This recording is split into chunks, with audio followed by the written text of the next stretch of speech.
Willkommen bei Denken hilft bei Dorf TV. This is a double first. First, I try to conduct the interview in English. This is new for me, and you can hear that I do not speak English well. I will allow myself, if it gets more complicated, to ask questions in German as well. Our guest has worked in Germany and also understands the German language. The second renewal concerns the topic we are discussing today. So far in this program, we have dealt with economic and political topics. But I'm also a cultural historian, and I'm interested in the cultural history of perception. I have invited one of the few experts on this subject. Today we are talking about the history of feelings. This also has a political dimension. Feelings play a big role in politics today, for instance, used by right-wing populists who has established politics of hate. Think maybe if you can think on Donald Trump. I hope that we have time to address the political dimension at the end of our program. Now for my guest.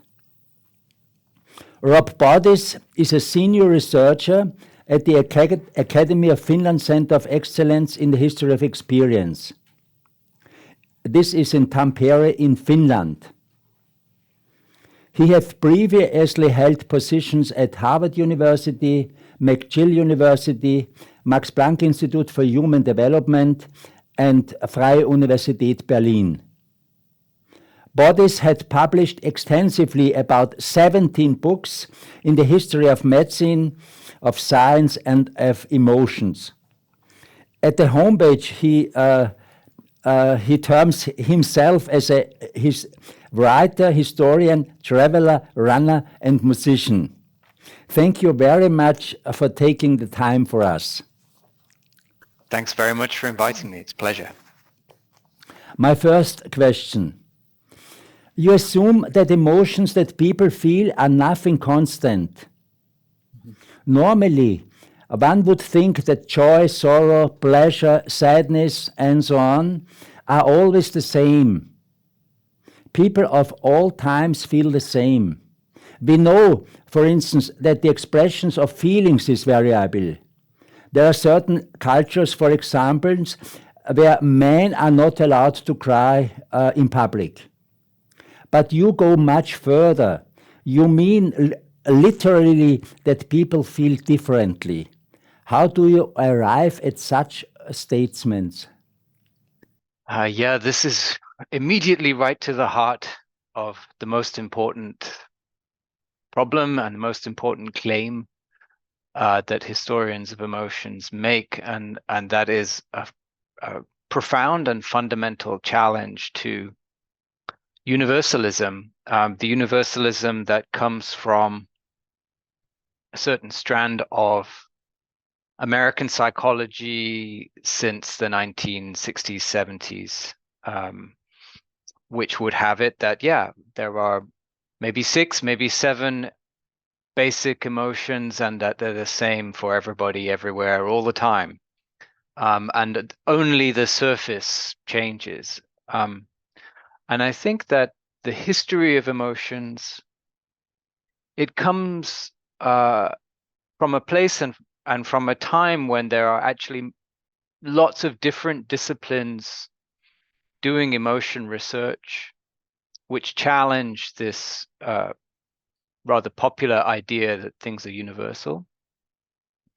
And the agreement point across all these disciplines, from social neuroscience to social psychology to some philosophies of emotions, anthropology of emotions, and history, is that there is a fundamental relationship between the expression of feelings and emotions and, if you like, what's on the inside, and that there's a fundamental relationship of feelings to the world in which they are expressed, performed, practiced, and that the constraints of a context not only influence what a person can express or emote outwardly, but that feeds back onto how things feel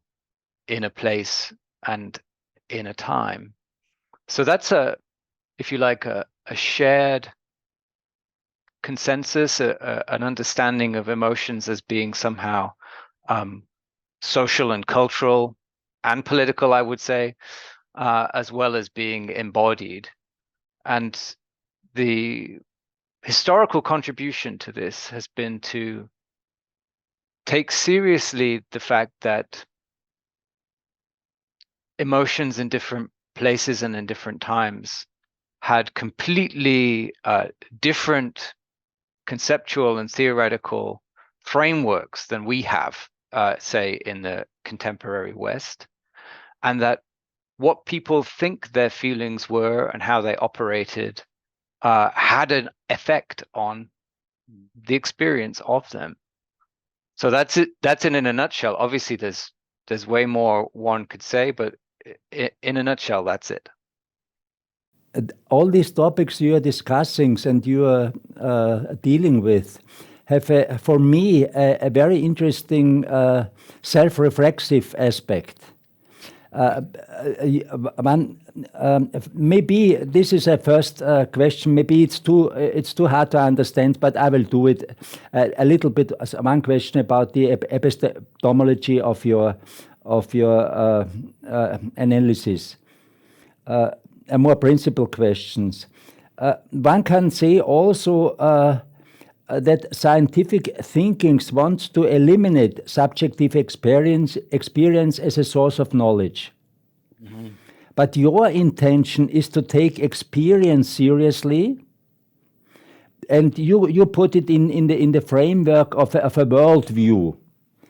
The question is for me how this can be done in a scientific way. How can the boundary of the application of scientific thinkings be crossed while maintaining scientific methods? So, what is the scientific in your thinking, in your ideas? Yeah. Yeah, it's a good question, and it's there's a couple of reasons at least why it's very difficult to answer. I think the easiest way to approach this is obliquely to think about what it is that's so compelling about the alternative view, namely that emotions are universal and there are only so many.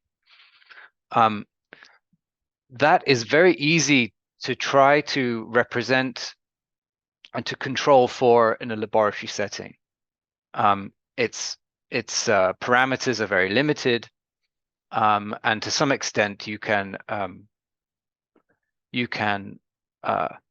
fabricate, and I mean that in both senses of the word, a kind of control. So you can make an appearance of a controlled setting to test for this apparent universality.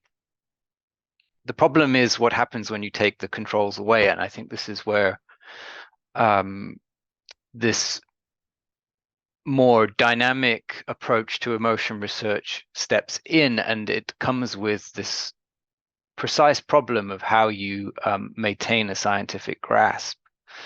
So some of my colleagues in the United States made this criticism from within the field of rhetoric and from within the field of neuroscience, where they understand that emotions are this dynamic and situated experience.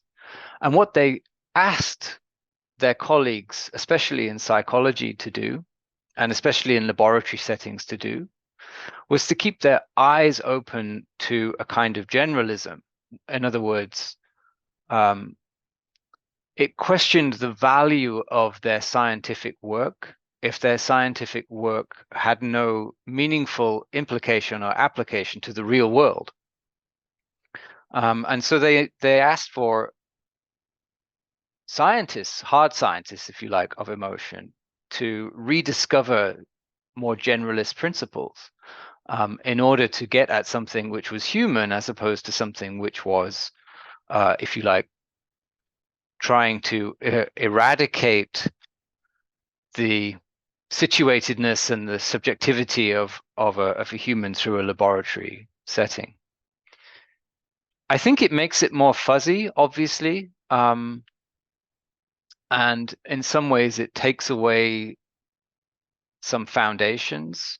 It challenges core epistemological foundations about what it is a human is, and that makes testing it and probing it much more wild, if you like.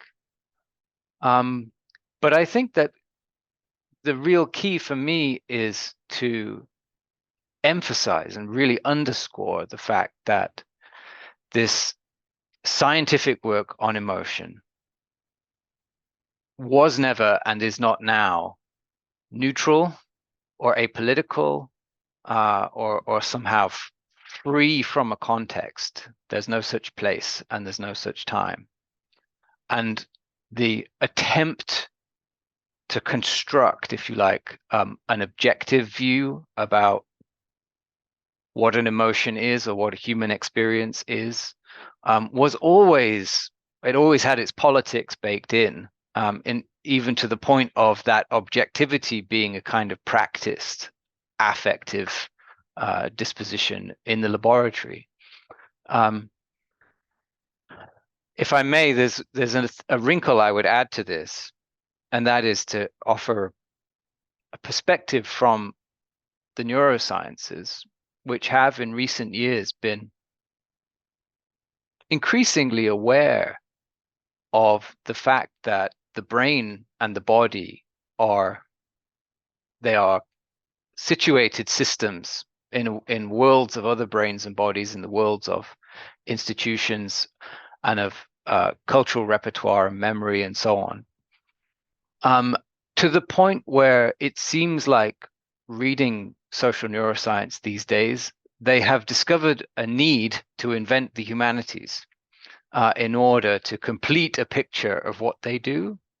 And from a history of emotions perspective, I always like to put my hand up and say, that's okay, we already exist.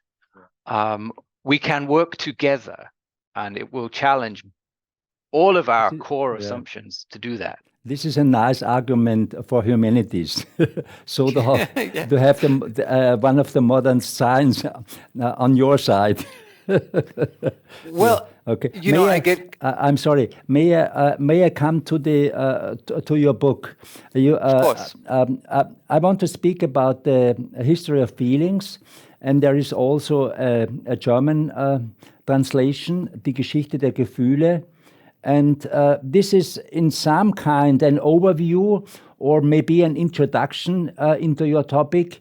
And it's a very long, you are dealing with a very long period, about 3,000 years. And you have examples from Europe, not from other cultures. And you begin your analysis with Homer's Iliad, the first comprehensive text we have in our history, in our intellectual history.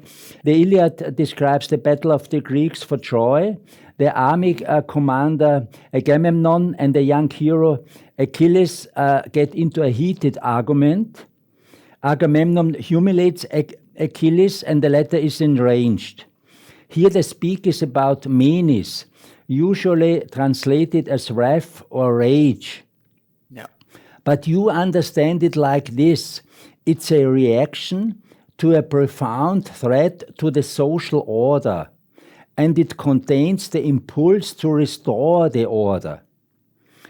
Is this a laudable or worthy anger? Can we say it?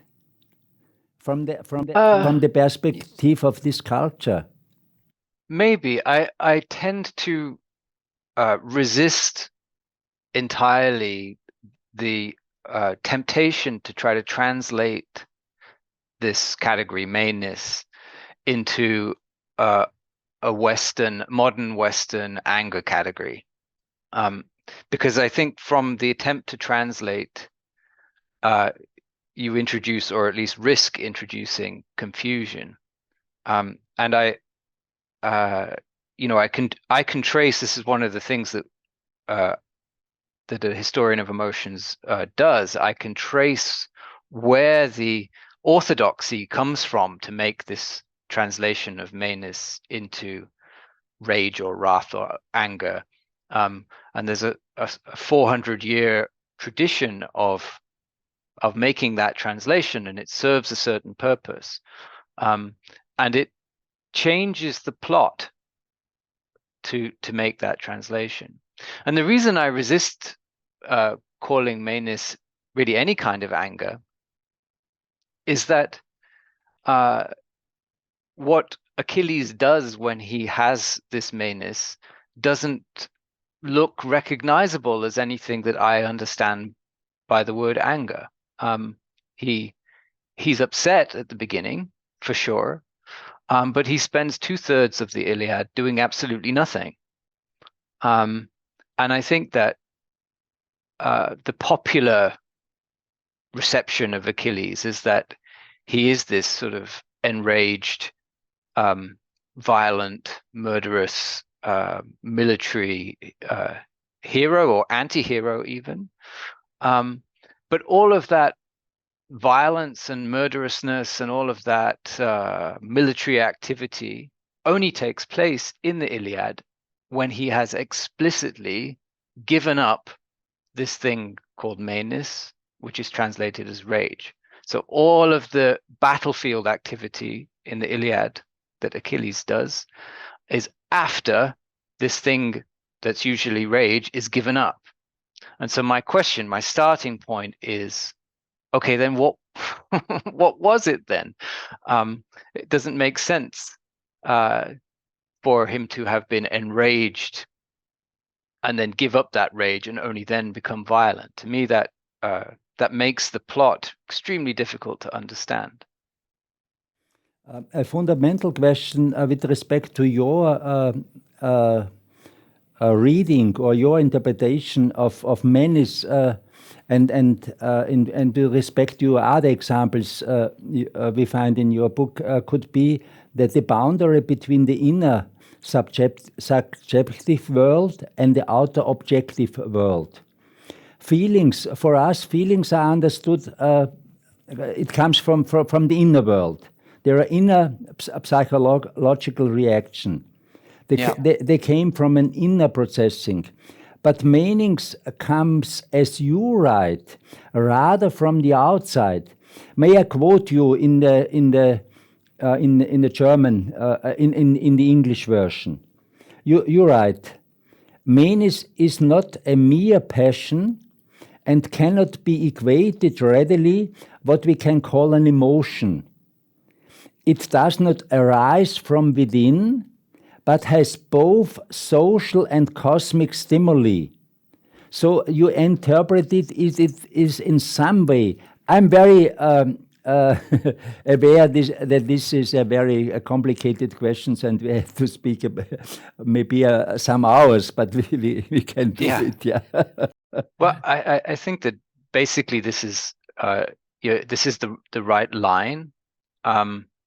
So what I want to emphasize is that this boundary making between inner and outer, of a kind of internal production of human experience and the world out here, I want to argue that is a rather modern construction, and that the idea of an emotion as an internal product of sort of human psychology and physiology is really only datable back to the 19th century. And before that, you're dealing with other understandings of how people feel in the world. So with particular reference to what's happening in the Iliad, there are two things to say. One is that, of course, if we're taking these characters as on face value, I mean, Achilles is a demigod. He's not even fully human, and he's communing directly with divinities, and he's a king, right? So all of these extremely important political and cosmic forces are in play for him. What happens with him and Agamemnon at the beginning is really a sort of turning of the world upside down, upsetting the cosmic order, and you can see the Iliad is playing out as it's about restoring that order. But I think that the more important thing, the reason why to study it at all, is that this text, or this epic poem, is alive and right at the heart of Greek culture for hundreds of years. So like it's example to the people who learnt it, to the people who were inspired by what counts as virtue here, what counts as appropriate behavior. These were real humans, and they were in a way figuring their own experiences through a shared understanding of this text. And it's what I mean by it mattering how knowledge and belief frameworks about human experience and human feeling are constructed. If you're existing in a society, say classical Athens, where you have multiple divinities and where you have a very particular political arrangement, and a very particular understanding of the humoral body, then you're going to experience your life through these frameworks, and it should feel alien to us. And my argument here is, if we're reading it simply and somehow easily translating that kind of Greek experience into something that's readily available to us, then we're probably doing something wrong. These are very deep questions, and I hope we have some people who look at this interview who can follow us. In chapter 3, you write about Hildegard von Bingen. Mm-hmm. She lived in the 12th century. She has formulated many visions in which they see God. She sees special forms of love you are writing about. Yeah. And she sees viriditas, something like greenness or a greening power, a force that brings about life and makes everything grow. The argument of Hildegard and in these times is plants are green, they can grow because they have viriditas, the green power. And Hildegard described these experiences in some way as a seeing. She sees all this. And for us, these are experiences that we find difficult to relate to. But she means it literally. What she sees is not imaginations. She really sees. You're right. It's only for me as a historian to say that Hildegard knew that she really did, namely to see all that. Mm-hmm. And after she is a respected person, this is believed by her environment in the context of the Christian medieval worldview. She has for her contemporaries the ability to something that really exists. And this is connected with strong feelings. It is about perception or about feelings, and where is the border for you? Yeah, that's a good question. I use the word feelings. I think perhaps so I was unsure when the German translation of my book was being prepared about how this semantic choice of mine would be carried forward, because I mean, as I'm sure you know, Gefühle is often a straight translation for emotions, and I was explicitly trying to avoid using the word emotions, because in English the word feelings, it carries so many additional potential meanings.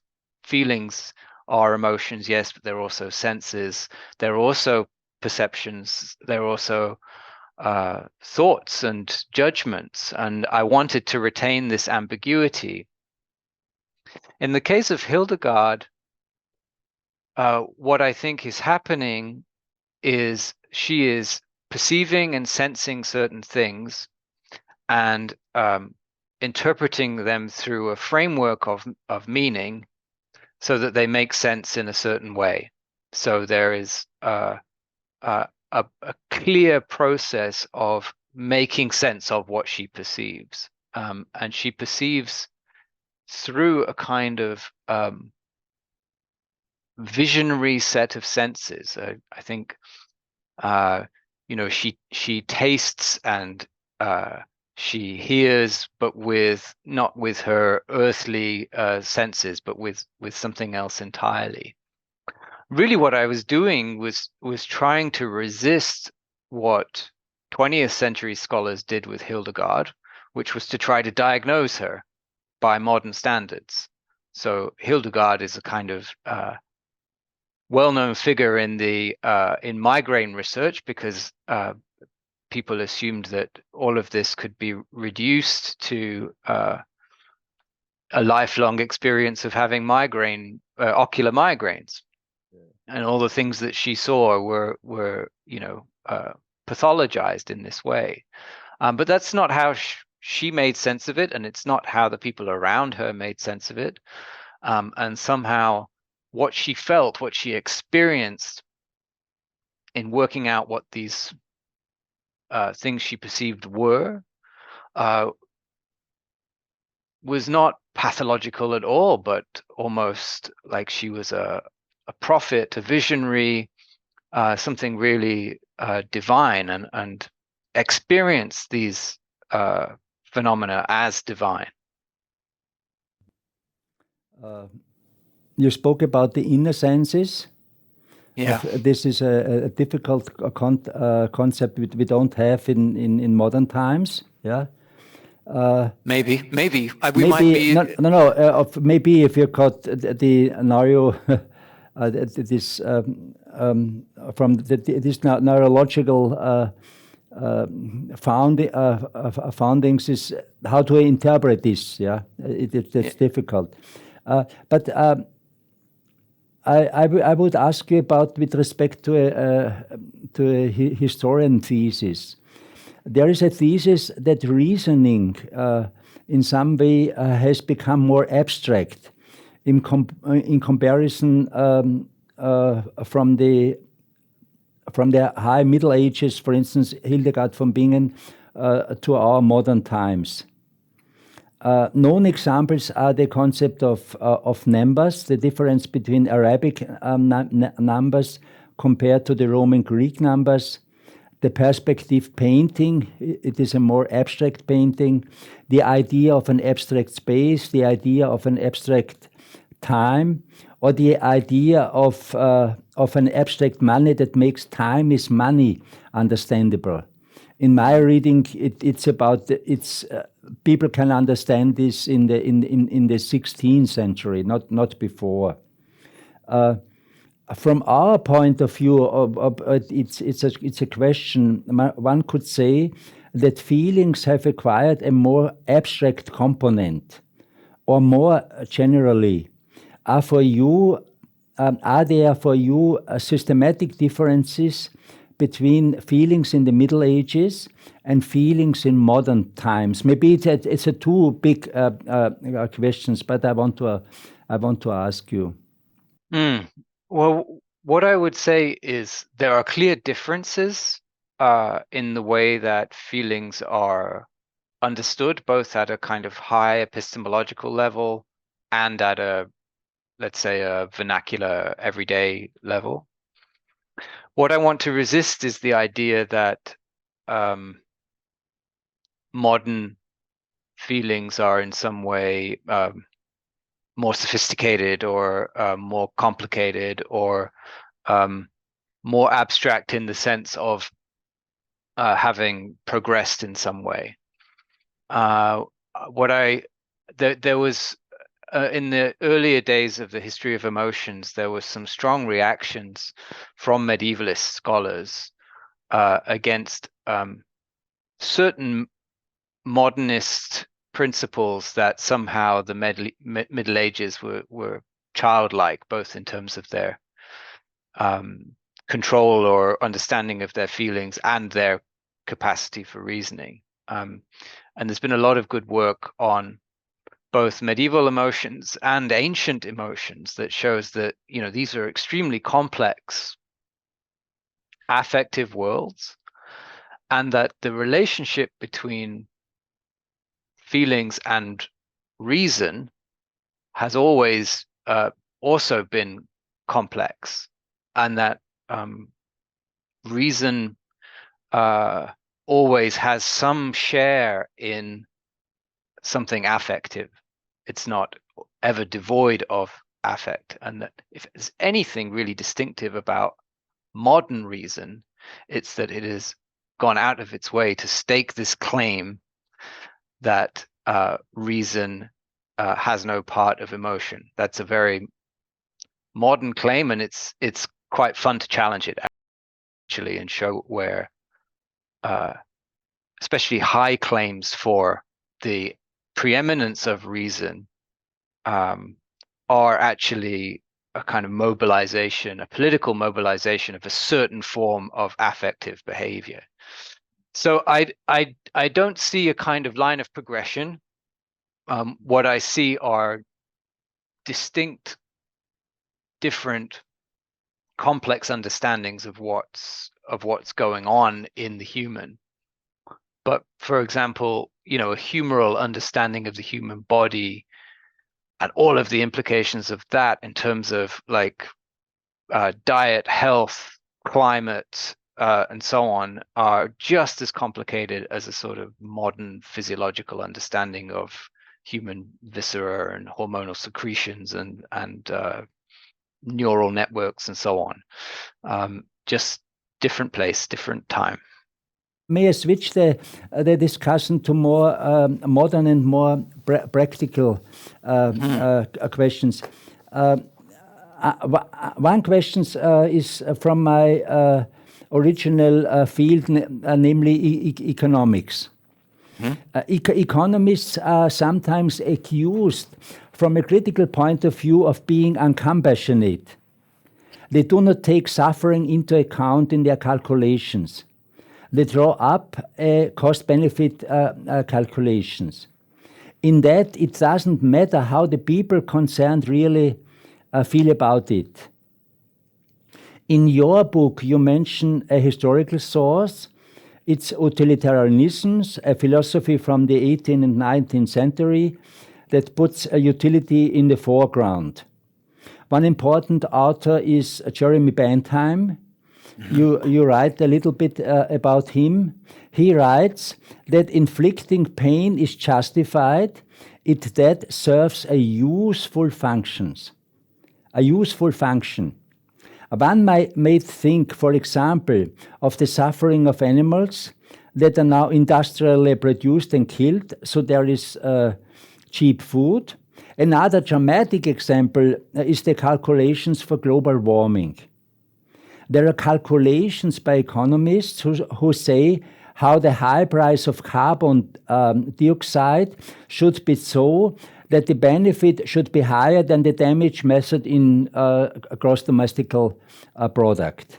How people suffer in this process is not taken into account. My question is, what's your interpretation of this? What economists, I know this from my field, do in a practical way? It has dramatical consequences, and the more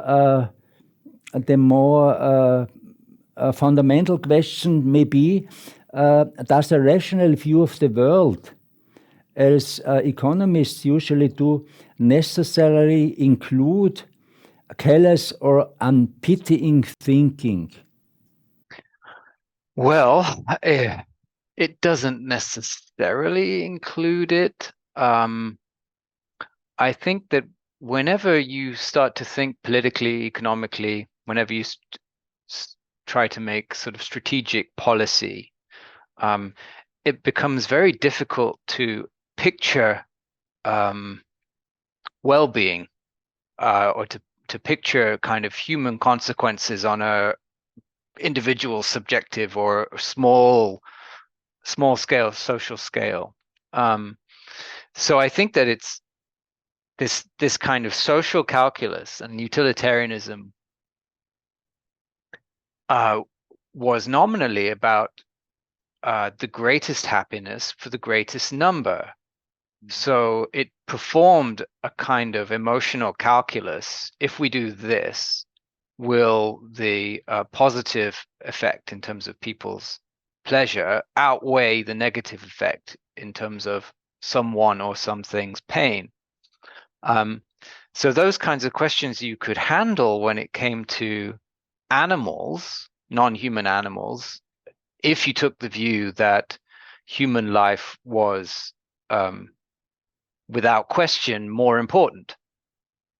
So Bentham was no ecologist. He wasn't thinking in terms of any kind of ecosystem, but simply on a kind of sliding scale of whose suffering was more important and what was the desirable outcome. I don't know. I mean, I think about this now in terms of, and I talk about this a bit in the book, and I've looked at it again since writing the book.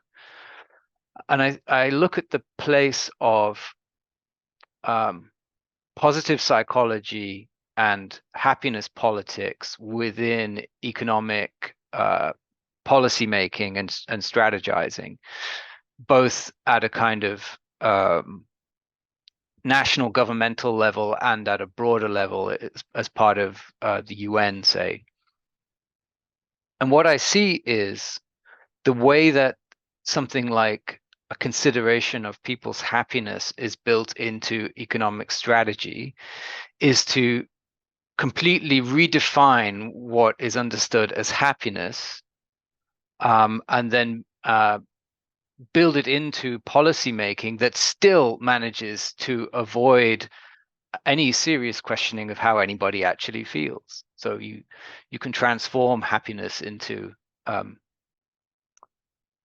kind of index of workplace satisfaction, or an index of freedom to choose, say, in elections, or freedom to assemble, or whatever it is. You can introduce happiness and well-being as an index of the extent to which people are okay with conforming with whatever capitalist agenda is being mobilized in a given place. But very few of these projects ever actually ask anybody how they're feeling. So I always been sitting here in Finland. The reality is that none of these surveys, reports, or indices tells us very much at all about what it is like, experientially, to live in these places. They do not say how it is to be marginalized in these places by race, gender, age, ability, sexual orientation, and what the causes of a statistically manifest unhappiness may be. One might even argue that such things are part of the problem. For encouraging happiness in political and economic terms, and in promoting political and economic solution to unhappiness, they implicit or operate within the neoliberalist capitalist agenda. And its unfulfilling work, high debt, stress, lack of community, loneliness, and so on. All symptoms of the neoliberal capitalistic agenda that makes people unhappy. So we have in some way an experience of being unhappiness and a handling and a culture of happiness. Look at all these selfies. Yep.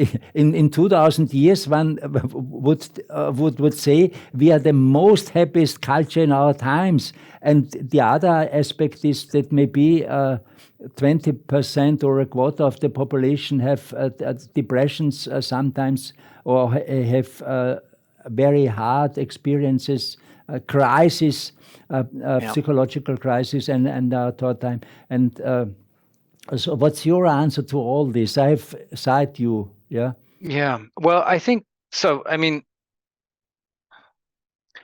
if you were to take selfie culture as evidence of happiness, that would be it would be interesting to test that. I would take it as evidence of vanity, perhaps, and evidence of an attempt to be happy. It's about presentation to the world and presentation to oneself. I'm not convinced that it's a sign of happiness so much as it's a sign of a futile effort towards a prescribed idea of happiness that somehow is never really fulfilled. I think that there's a risk in all of this sort of happiness politics, that it's very easy in a way to represent a majority in any given place of people who can go along with the system and will answer the surveys in a way that makes them seem satisfied and sort of well placed in whatever that workplace or economic culture might be. But I struggle a bit when, especially sitting somewhere like Finland, where it's every year pretty much it's announced it's the happiest place on the planet, and the tourist board here and all of the media capitalize on that, and they sell it to the world as, come to Finland, we've got the secret of happiness. What it raises is that Finland has the highest depression rates in Europe, and it has one of the highest suicide rates in the world. And you cannot explain those phenomena through the positive psychology framework. It doesn't make sense. There is an enormous amount of suffering in this society and across Western societies, which it's very easy to sort of erase or diminish through this happiness frame. And so my question always with happiness politics is, who does this happiness agenda serve? And I don't think it's serving people on the ground. It's serving the interests of people who make the money and make the policy. So what I do ultimately here is I want people to pause and reflect when anybody asks how they feel, is to really put the emphasis on the word how. Like, well, where are my feelings coming from? How are they being directed? What is being prescribed for me as a sort of a way of being, or a way of interacting with the world, a way of expressing, a way of performing my daily tasks? Because a lot of people's real subjective experiences are simply overlooked by the way that the question is framed. Mm-hmm. That's interesting for me. Your argument is the happiness politics serves not the real experience maybe of the majority of people, but there is a more common aspect as well. In chapter 6, you write about feelings in our times, and you write, it is as if people can no longer identify on any level exactly what kind of affective experience they have had, but only they have been moved. On the one hand, you write, there is an abundance of statements about emotions. It suggests a profound openness to emotional experience, and on the other hand, a bewildering emotional aporia, a sort of affective illiteracy. Are we emotional illiterate? Well, maybe. I wanted to make that a provocative statement. So I take seriously my argument that emotion knowledge, that is the way emotional epistemology is built, has an effect on how people experience emotions. So if you spend decades building an emotional knowledge system that says there are only 6 emotions and it's all just a question of intensity, and this is it for all of humanity, these 6 things. If you teach that in schools, which is what happens, my son is at school today doing this in Finland, courtesy of an American company that sells basic emotions to schools all around the world. If you do this enough, then you will end up with people who do experience through this very limited framework. And it means that they'll have experiences that somehow they have to funnel into a limited range of expressions. And it won't necessarily capture the complexity or the profundity of what they feel. So for me, it's like the post-sports match interview in any sport, where an interviewer asks a player, how did you feel? And the answer is some version of, well, it was very emotional. And that is both culturally and temporally appropriate, and also rather meaningless. And I think that in previous times and in other places, people had a much more diverse and intricate vocabulary, repertoire for describing what they were going through, and they could connect it to perhaps otherworldly ideas as well, which aren't so available in a kind of purely material modernity. So emotionally illiterate, I don't know, it may be too strong, but it does seem as if people are not, they don't have a kind of intricate conceptual repertoire with which to express themselves about how they feel. And I could speculate about the kinds of problems that follow on from that limitation, but to me, it seems like our own emotional moment, if you like, our own specific history of emotions moment in Europe and North America is defined by that kind of limitation. It's actually a poverty of understanding how we feel. Another important aspect is the role in politics today. For instance, right-wing populists and radicals are known to be specialists in appealing to, heightening, and politically exploiting negative feelings. Yeah. Many also invoke their feelings in rejecting scientific findings. Appealing to feelings seems to become more important than sober rational analysis. Is there a return of feelings in politics, but with negative effects, not with respect of what you said in your last statement? And should we develop, or must we develop a political rhetorics of positive feelings, of centered feelings, of real feelings, not about the exploitation of feelings and this is an aspect which is very important for Austria, the Austrian Freedom Party is actually the biggest one in Austria. If we follow the polls, it's the biggest one in Austria. Yeah. Yeah, we have a similar thing in Finland, where perhaps the second largest party is of the extreme right, and they have their inflamed rhetoric.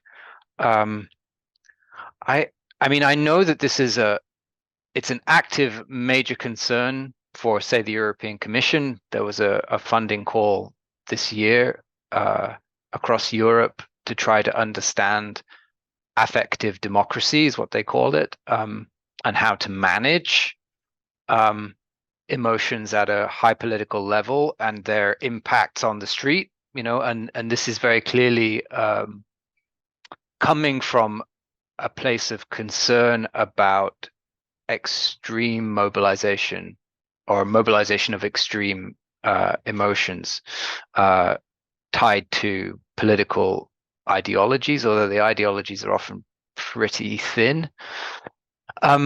My kind of perspective on all of this is that democracies or political cultures have always had affective drivers, whether they were extreme or moderate, they were always there, and that to some extent